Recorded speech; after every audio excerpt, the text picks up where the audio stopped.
तर छत्रपती संभाजीनगरमध्ये महापौर उपमहापौर कोण होणार याचा निर्णय जिल्हा परिषद निवडणुकीनंतरच होणार असल्याची माहिती आमदार संजय केनेकरांनी दिलेली आहे।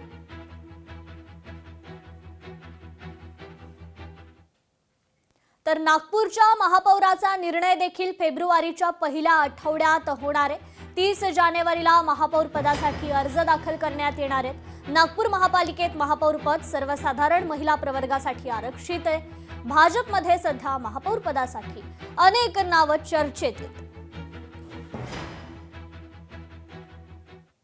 तर नागपुरात नव्या महापौरासाठी नवी चारचाकी असल्याची शक्यता आहे। महापौरासाठी कार खरेदी करण्यासाठी मर्यादा असू शकते। 30 लाखांची कार खरेदी करण्याची परवानगी आहे। तर 4 वर्ष प्रशासक राजवटीमुळे वाहनं इतर अधिकाऱ्यांसाठी।